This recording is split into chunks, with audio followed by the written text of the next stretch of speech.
오늘 우리가 같이 나눌 말씀은 창세기 45장 1절에서 8절까지 말씀입니다. 제가 봉독합니다. 요셉이 시종하는 자들 앞에서 그 정을 억제하지 못하여 소리질러 모든 사람을 자기에게서 물러가라 하고 그 형제들에게 자기를 알리니 그때에 그와 함께한 다른 사람이 없었더라. 요셉이 큰 소리로 우니 애굽 사람에게 들리며 바로의 궁중에 들리더라. 요셉이 그 형제들에게 이르되 나는 요셉이라 내 아버지께서 아직 살아계시니까. 형들이 그 앞에서 놀라서 대답하지 못하더라. 요셉이 형들에게 이르되 내게로 가까이 오소서. 그들이 가까이 가니 이르되 나는 당신들의 아우 요셉이니 당신들이 애굽의 판자라. 당신들이 나를 이곳에 팔았다고 해서 근심하지 마소서. 한탄하지 마소서. 하나님이 생명을 구원하시려고 나를 당신들보다 먼저 보내셨나이다. 이 땅에 2년 동안 흉년이 들으시나 아직 5년은 밭가리도 못하고 추수도 못할지라.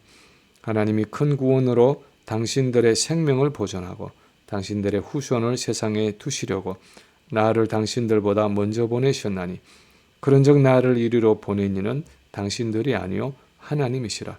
하나님이 나를 바로에게 아버지로 삼으시고 그 온 집의 주로 삼으시며 애굽 온 땅의 통치자로 삼으셨나이다. 아멘.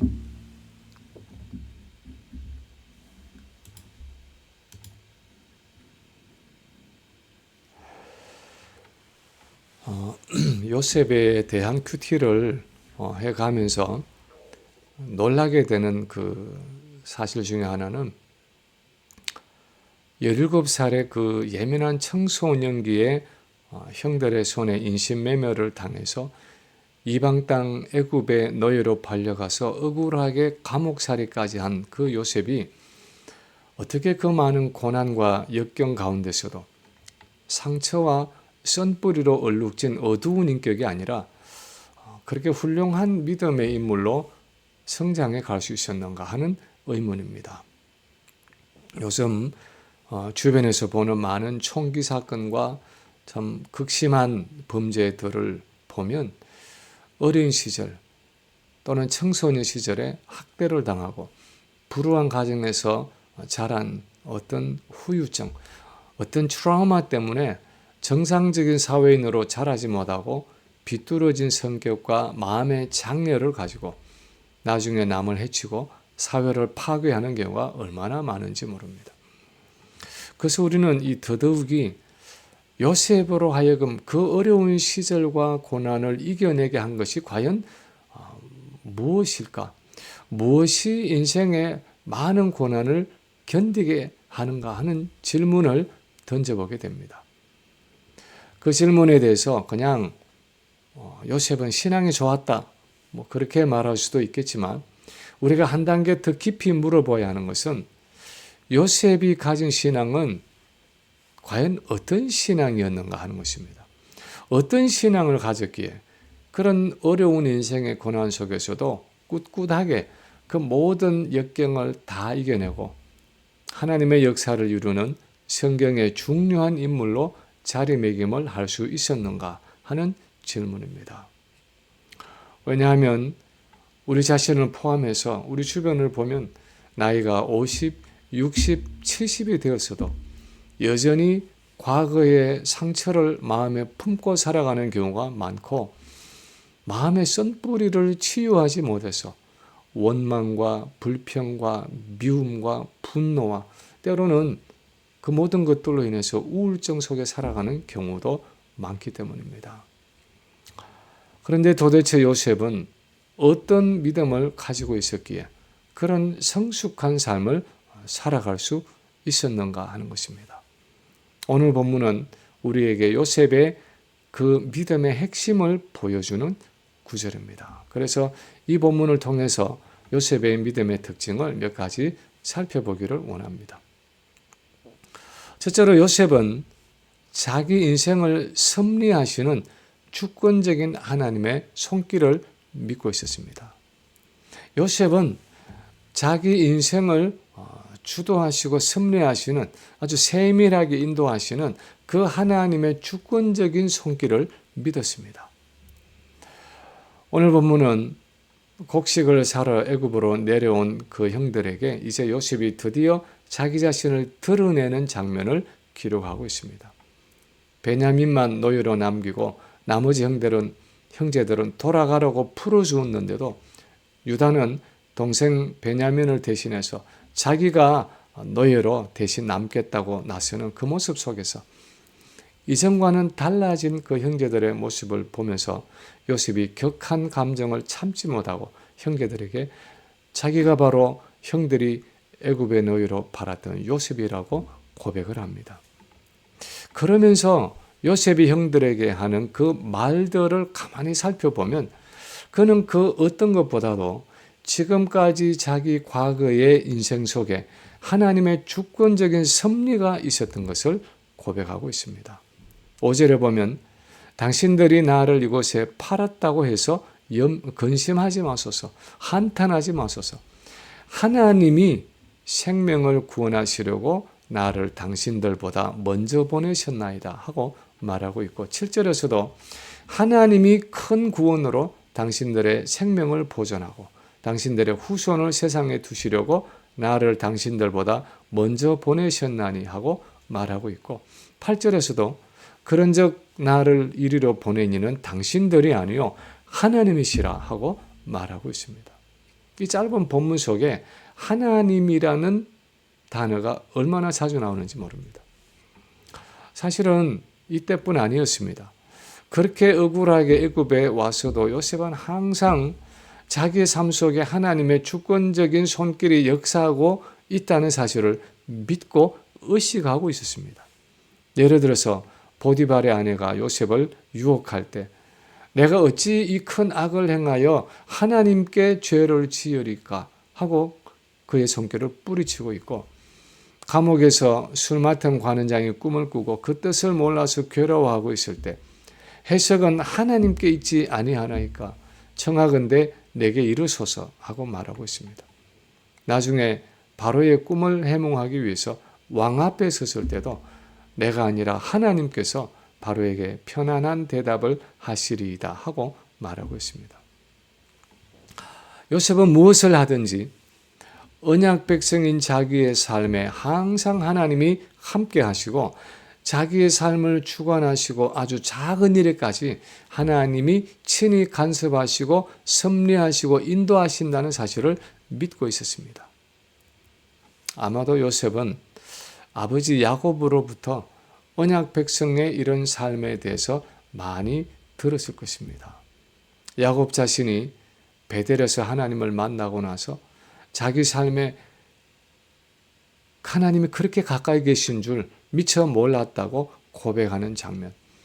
그 베델에서 하나님이 야곱에게 약속하셨던 말씀들이나 또 야복 나루트에서 천사와 실험하면서 하나님을 대면한 사건이나 인생의 고비고비마다 하나님이 함께 하시고 동행해 주시고 역사해 주신 그 여러 고백과 체험들을 아버지 야곱에게서 들었을 것입니다. 그래서 요셉은 17살의 어린 나이에 애굽의 노예로 팔려왔지만 여전히 그 언약의 하나님과 교제하고 동행했습니다.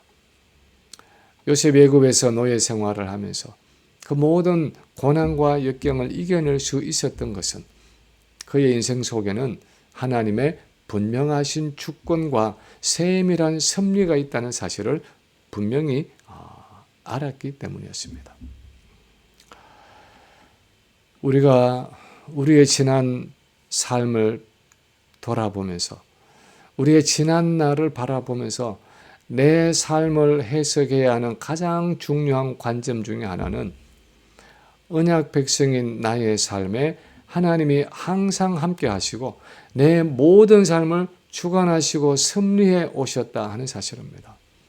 심지어는 나쁜 일같이 보이는 일들을 통해서도 심지어는 실패한 것처럼 보이는 일을 통해서도 심지어는 분명한 죄악과 불순종 속에서도 하나님은 우리의 삶을 주관하시고 섭리하시는 분이라는 사실입니다. 우리는 흔히 좋은 일들은 하나님이 은혜를 주셔서 잘 풀어졌지만 나쁜 일들은 마치 하나님의 계획 밖에 있는 것처럼 생각할 때가 많습니다.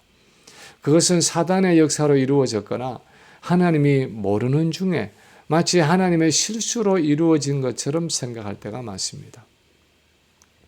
예전에 신앙생활을 잘 하던 어느 자매가 불신 결혼을 하고 나서 부부관계가 어려워지니까 자기의 그 실수와 죄악 때문에 이렇게 결혼에 실패했다고 자책하면서 교회 나오기를 멈추더니 결국은 부부 문제를 해결하지 못하고 이혼하고 말았습니다. 근데 사실 나의 죄악조차도, 나의 실수조차도, 나의 잘못된 선택도 다 선으로 바꾸시는 그 하나님의 주권적인 은혜를 믿었다면 그런 어려움 속에서도 신실하신 하나님이 그분의 선하신 뜻을 이루어 가실 줄로 믿고 더욱 간절하게 하나님을 찾고 은혜를 간구했을 것입니다. 그랬더라면 아마도 그 어려운 결혼 생활 때문에 더 믿음이 자라고 성숙해져 갔을 것입니다. 우리는 삶의 많은 부분에서 내가 그 일을 했다고 생각합니다. 또는 저 사람이 그 일을 했다고 생각합니다. 그래서 우리의 모든 일들을 눈에 보이는 사람들이 만들고 결정한 일들로 생각합니다. 그러나 성경이 우리에게 교훈하는 것은 결코 그렇지 않다는 것입니다. 내가 그 일을 하고 그 사람이 그 일을 한 것은 사실이지만 그 배후에는 보이지 않는 하나님의 손길과 섭리가 있다는 것입니다. 믿지 않는 사람이 함께 살아가는 이 일반 역사 속에도 그렇지만 특히 우리 언약 백성의 삶에는 하나님의 세밀하신 손길이 떠나지 않고 있다는 것입니다. 보이지 않는 그 하나님의 손이 우리 인생의 걸음을 세밀하게 인도하고 계신다는 사실입니다. 그 믿음 때문에 요셉은 그렇게 불행하고 억울한 상황 속에서도 여전히 하나님과 신실하게 동행할 수 있었고 우리도 또한 그 믿음을 가질 때 우리의 여러 힘들고 어려운 상황 속에서도 여전히 신실하신 하나님을 의지하고 그분과 동행할 수 있는 것입니다. 둘째로 요셉은 자기 인생을 구속사적인 관점으로 보았습니다. 요셉이 자기 인생을 보는 그 관점은 구속사적인 관점이었습니다. 본문 5절에 보면 요셉이 이렇게 말합니다. 하나님이 생명을 구원하시려고 나를 당신들보다 먼저 보내셨나이다. 비슷한 내용의 말을 7절에서는 이렇게 표현합니다. 하나님이 큰 구원으로 당신들의 생명을 보존하고 당신들의 후손을 세상에 두시려고 나를 당신들보다 먼저 보내셨나니. 여기서 큰 구원이라는 이 표현은 단순히 크고 작음을 의미하는 것이 아니라 하나님의 초자연적인 구원하는 의미입니다.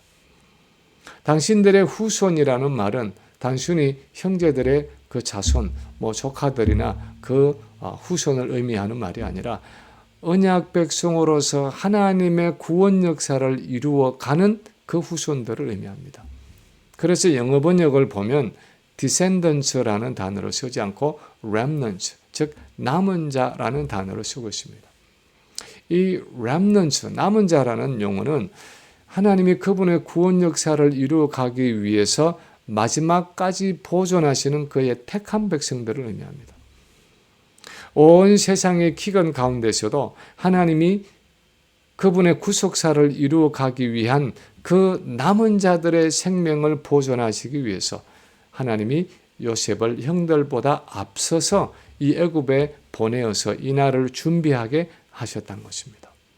이것은 요셉이 지금의 이 상황을 보는 관점이 단순히 지금 현재 70명 야곱 가족들의 육체적인 생명을 보존하고 그들이 이 애굽에서 편안하게 잘 먹고 잘 사는 것을 염두에 둔 것이 아니라 이제 고센 땅에서 시작하는 이 70명의 남은 자들, 이 렘넌츠의 삶이 400년이 지난 후 200만이 넘는, 장정만 60만이 넘는 그 한 나라를 이루게 되어서 하나님이 아브라함에게 말씀하신 그 언약의 약속이 이루어질 것을, 성취될 것을 염두에 두고 한 말입니다.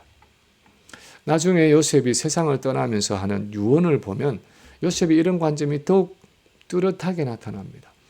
창세기 50장 24, 25절 말씀을 보면 요셉이 이런 유언을 남깁니다. 요셉이 그의 형제들에게 이르되 나는 죽을 것이나 하나님이 당신들을 돌보시고 당신들을 이 땅에서 인도하여 내사 아브라함과 이삭과 야곱에게 맹세하신 땅에 이르게 하시리라 하고, 요셉이 또 이스라엘 자손에게 맹세시켜 이르기를 하나님이 반드시 당신들을 돌보시리니 당신들은 여기서 내 해골을 메고 올라가겠다 하라 하였더라. 다시 말하면 고센에서 시작하는 이 70명의 남은 자들이 한 나라를 이루게 될 때 마침내 출애굽에서 가나안으로 돌아가게 될 텐데 그때 내 유해를 가지고 함께 가달라는 것입니다. 자기를 하나님의 약속의 땅 가나안에 묻어달라는 것입니다. 요셉은 애굽에서 그렇게 위대한 업적을 남긴 총리였지만 그 애굽의 부귀와 영화와 명예에 관심이 있는 것이 아니었습니다. 자기 인생에 대한 요셉의 관점은 아주 철저하게 구속사적이었습니다. 하나님 나라라는 관점으로 자기 인생을 바라보고 해석했습니다. 하나님의 구원 역사가 내 삶을 통해서 어떻게 이루어지느냐가 요셉의 궁극적인 관심사였습니다. 그래서 개인적으로는 그렇게 많은 고생과 환난과 역경을 당하면서도 자신을 통해 하나님이 이루실 그 꿈과 비전을 생각하면서 당면한 고통을 기쁨으로 기꺼이 감당한 것입니다. 우리가 세상 사람들처럼 어떻게 하면 좀 더 풍요롭고 윤택하고 안락하게 고생하지 않고 이 땅을 살아갈까 하는 관점으로 우리 인생을 바라보면 우리의 삶에 불평과 원망이 끊이지 않을 것입니다. 왜냐하면 그런 관점으로는 아무리 많이 갖추어지고 아무리 많이 가졌다고 해도 항상 모자람이 있고 항상 부족함이 있기 때문입니다. 행복하고자 하는 우리의 욕망은 끝이 없습니다. 그런데 성경이 말하는 우리의 삶은 그냥 나 혼자 잘 먹고 잘 살다가 나중에 죽어서 천국에 들어가는 삶이 아닙니다. 이 땅에서 내가 얼마나 행복한 삶을 사느냐가 우리 인생의 목적이 아닙니다. 우리 삶의 본질은 나를 통해서 어떻게 하나님의 나라가 이루어지고 어떻게 하나님의 목적이 이루어지고 어떻게 하나님의 뜻이 펼쳐지는가 하는 것입니다. 우리가 주기도문을 하면서 늘 고백하고 간구하는 것처럼 하나님의 나라가 임하옵시고 하나님의 뜻이 하늘에서 이루어진 것 같이 땅에서도 이루어지이다 하는 것입니다. 요셉의 꿈은 개인적인 성공과 번영을 위한 꿈이 아니었습니다. 그것은 하나님 나라의 꿈이었습니다. 하나님의 구속사에 대한 비전이었습니다. 그런데 본질상 우리의 삶도 그렇습니다. 우리가 예수를 믿고 하나님의 언약 백성이 되었을 때 하나님은 우리에게 크고 작은 꿈들을 주셨습니다. 어떤 약속들을 주시고 하나님 나라의 청지기적인 사명을 주셨습니다. 우리 인생은 크고 작은 그 하나님의 약속과 꿈들이 삶 속에 이루어져 가는 과정인 것입니다. 그래서 여러 고난 중에서도 신실하신 하나님을 의지하고 묵묵히 순종하며 하나님과 동행하다 보면 언젠가 하나님의 때에 하나님의 방식으로 그 하나님의 뜻이 이루어지는 것입니다. 어떤 분들은 그렇게 말하는지 모릅니다. 아니 목사님, 저는 무슨 그런 하나님 나라의 꿈 같은 것 꾼 적 없어요. 그냥 평범한 신앙생활을 할 뿐입니다. 그렇게 말하는지 모르겠습니다. 그런데 설사 우리 모두가 가지고 있는 이 세상에서나 교회에서 가진 청지기적인 사명을 떼어놓고 보더라도 사실은 우리의 구원 자체가 하나님이 이루어 가시는 구속사의 한 중요한 부분입니다.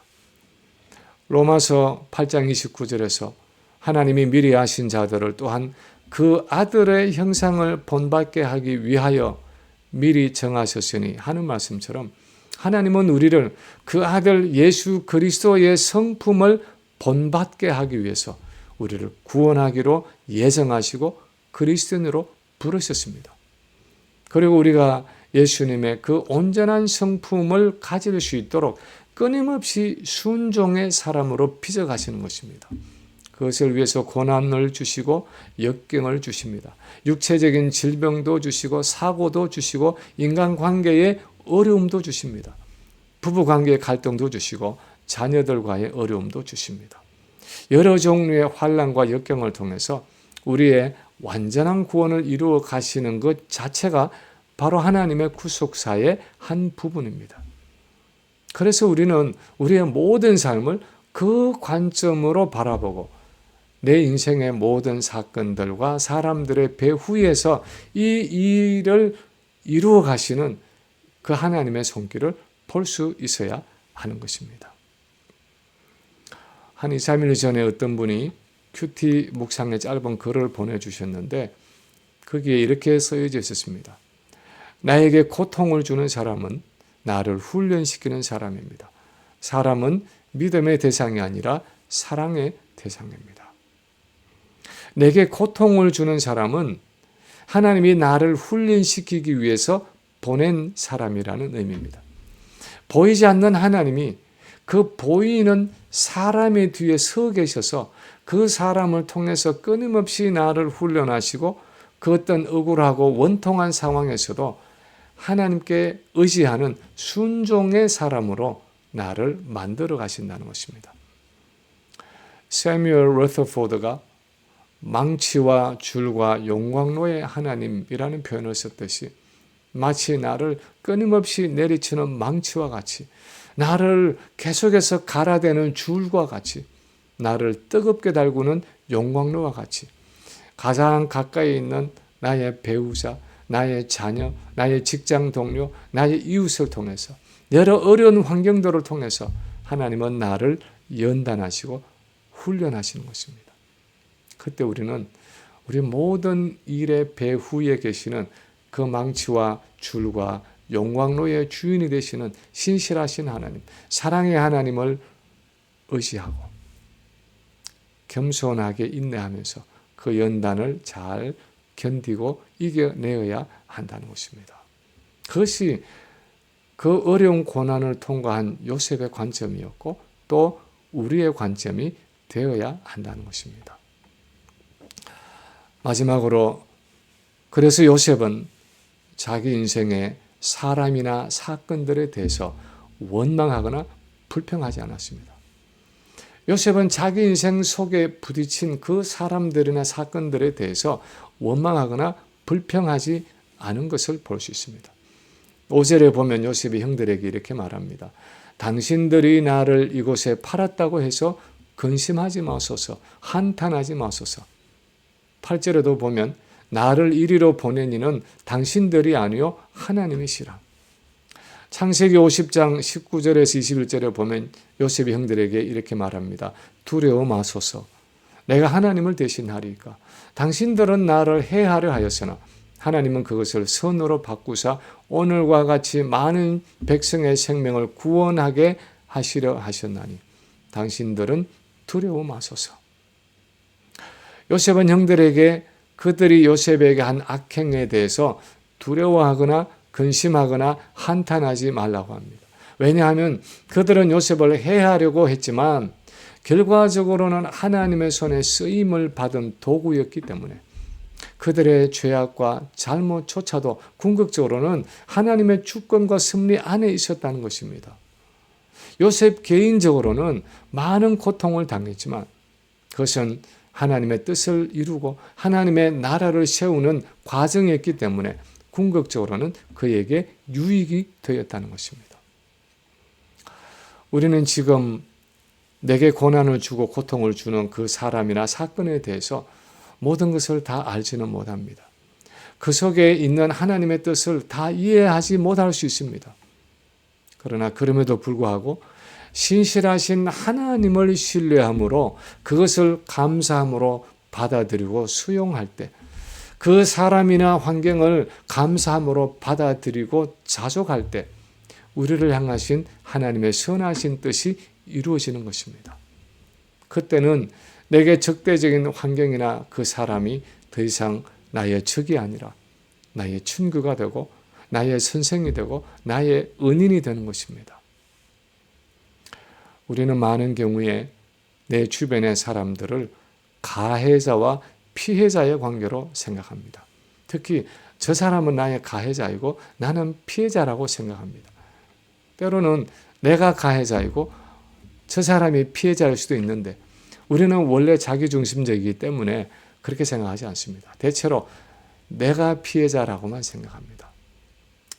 그러나 사실이 어땠든 간에 그런 아픔과 슬픔과 고통이 하나님의 선하신 목적이 내게 이루어지는 과정이라고 생각하면, 그래서 우리 모두가 다 그리스도의 거룩하신 성품을 닮아가는 과정 속에 있다고 생각하면 서로를 손가락질할 필요가 없는 것입니다. 마치 산꼭대기에서 뾰족뾰족한 모서리를 가지고 서로 물속에서 부딪히며 떠내려온 그 자갈들이 강하류에 이르면 서로 반들반들한 조약돌이 되고 말듯이 야곱이 고백한 그 험악한 세월을 통해서 우리의 죄악됨이 깎여서 점점 더 그리스도의 거룩한 성품을 닮은 모습으로 변해져 가는 것입니다. 그것이 어떤 인간관계이든 힘든 관계 속에서도 용서와 화해를 가능하게 하는 것은 하나님의 주권적인 은혜에 대한 믿음과 신뢰입니다. 이 모든 과정을 통해서 나를 그리스도의 거룩한 형상으로 빚어가시고 하나님의 구원 역사를 이루어 가신다는 그 관점이 없으면 우리 삶에서 진정한 용서와 화해가 어렵습니다. 내게 피해를 준 그 사람을 향해서 진정으로 용서하고 화해하기가 어렵습니다. 항상 마음에 쓴뿌리를 품은 채 남을 미워하는 삶을 살아가게 되는 것입니다. 그러나 하나님의 주권적인 은혜에 대한 신뢰가 있으면 우리 인생은 가해자와 피해자의 이야기가 아니라 하나님의 선하신 뜻이 나와 너를 통해서 이루어지는 아름다운 구속의 이야기가 되는 것입니다. 말씀을 마칩니다. 믿음은 우리의 삶을 해석하는 열쇠입니다. 어떤 믿음으로 내 지난 삶을 바라보고 해석하느냐에 따라서 우리 삶에서 지옥을 경험할 수도 있고 천국을 경험할 수도 있습니다.